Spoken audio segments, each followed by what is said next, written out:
नमस्कार, मैं हूं संदीप चौधरी। बात हो रही है बजट की। 22 जुलाई से यानी आने वाले सोमवार से बजट सत्र शुरू होगा और 23 जुलाई को फुल फ्लेजेड बजट पेश करेंगी निर्मला सीतारमण, जो देश की वित्त मंत्री हैं। 7वां अपना बजट वो पेश करने वाली हैं, ये आप जानते हैं, क्योंकि लोकसभा चुनाव थे तो 1 फरवरी को अंतरिम बजट आया था। अब हमने कल बात की कि आयकर में आपको, मुझको, हम सबको क्या छूट मिल सकती है। भाई, जेब में पैसे सबको कुछ आने आए तो सबको अच्छा लगता है, थोड़े मन में लड्डू फूटते हैं। लेकिन जब ये लड्डू फूट भी रहे हों तो एक डायन है जो बड़ी दिक्कत पेश करती है। मैं आपको 14 साल पहले लिए चलता हूं। एक फिल्म आई थी पीपली लाइव और उसका गाना था, महंगाई डायन खायत जात है। और 2011-12 में महंगाई की दर डबल डिजिट्स में चली भी गई थी तो तमाम न्यूज चैनल्स इस गाने को लूप में प्ले करते थे। लगातार ये गाना चलता था और महंगाई पर हम चर्चा किया करते थे।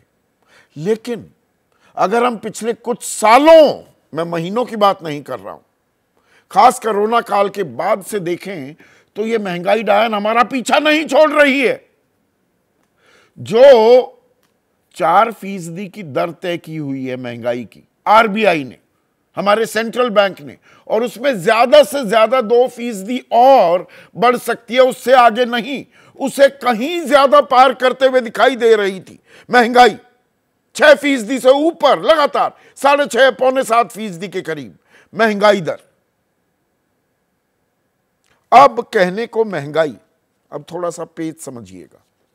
मार्च महीने से महंगाई दर 5% से भी कम है, 4.85%। अप्रैल में 4.83, पौने 5%। मई में, जून में थोड़ा 5 से ऊपर आई। तो अब सरकार कह रही है, देखिए महंगाई दर तो काबू में है,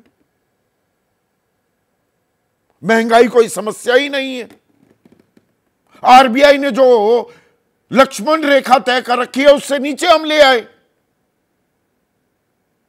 तो आप, मैं, हम सब, आम आदमी अपना सर खुजलाने लगता है कि भाई टमाटर ही 125 रुपए के खरीद रहा हूं, आलू 50 रुपए हो गए, 60 रुपए हो गए, 150 से ऊपर दाल चल रही हैं।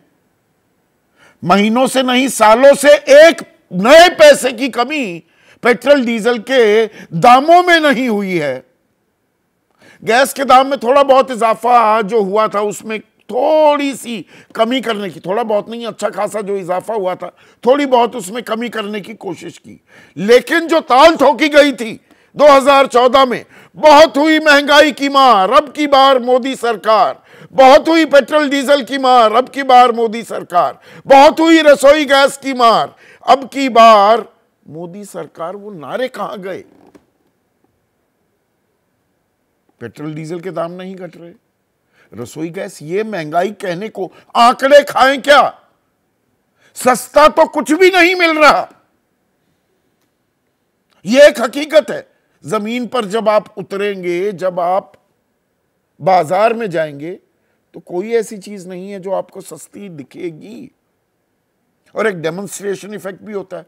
तेल के दाम जब तक कम नहीं होंगे, बाकी चीजों के दाम कैसे कम हो? पर इसमें भी एक और दिक्कत है। और दिक्कत क्या? जो मैंने गाना बोला ना, महंगाई डायन खायत जाते, उससे पहले एक और लाइन थी। और लाइन क्या थी? सैया तो खूब ही कमात है, सखी सैया तो खूब ही कमात है, कि आमदनी अच्छी है उसकी, पर महंगाई ने मार दिया। पर यहां तो आमदनी पर भी रोक लग गई है। इंक्रीमेंट्स हो नहीं रहे, हो रहे हैं तो ऊंट के मुंह में जीरा बराबर। आमदनी लगातार घट रही है। 5वीं सबसे बड़ी अर्थव्यवस्था हम भले ही हैं, लेकिन 142वें नंबर पर हैं प्रति व्यक्ति आय के मामले में। और जब तक ये महंगाई कम नहीं होगी और कुछ पैसे बचेंगे नहीं, जेब में नहीं होंगे, और वो हम खर्च नहीं करेंगे, तो अर्थव्यवस्था कैसे आगे बढ़ेगी? आप कहेंगे, अरे भाई, विकास दर में तो हम सबसे तेजी से बढ़ती हुई अर्थव्यवस्थाएं दुनिया में हैं, लेकिन क्या एक जॉबलेस ग्रोथ भी हो रही है? लेकिन मैं आपको यहां कंफ्यूज नहीं करूंगा। आज मैं सिर्फ महंगाई की बात करने वाला हूं, कल हम रोजगार की भी बात करेंगे। लेकिन महंगाई में एक और पुट है जिसे हम नजरअंदाज नहीं कर सकते। सामने ग्राफिक्स दिखा रहा हूं। गांवों में, ग्रामीण इलाकों में, भारत में, हमारा देश भी दो हिस्सों में बटा हुआ है ना। एक इंडिया है, जगमगाता हुआ इंडिया, तेजी से दौड़ता इंडिया, शहरी इंडिया, और उसमें भी चुनिंदा शहर। जैसे खरबपतियों की संख्या लगातार बढ़ रही है और आम आदमी की आमदनी घट रही है, के शेप्ड रिकवरी भी हो रही है। अमीर अमीर होता जा रहा है, गरीब गरीब होता जा रहा है। यह भी एक समस्या है क्या? तो ऐसे में गांवों में महंगाई, इसके लिए कोई ब्लूप्रिंट भी देती दिखेंगी क्या निर्मला सीतारमण? या ये वही खाता है, कितना खर्च, कितनी कमाई, बस उतना सामने पेश कर देंगे। मैक्रो इकोनॉमिक पॉलिसीज जो हैं, बड़ी घोषणाएं तो वो कभी भी की जा सकती हैं, उसके लिए हम सिर्फ बजट के मोहताज क्यों? जैसे ही घड़ी का काटा दोपहर 2:30 पे आए, बबीता जी का दिल सास बहू साजिश के लिए मचल जाए।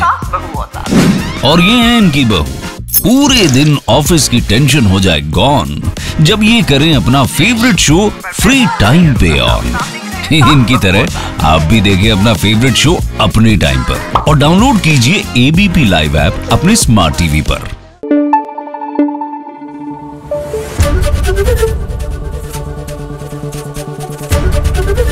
एबीपी न्यूज आपको रखे आगे।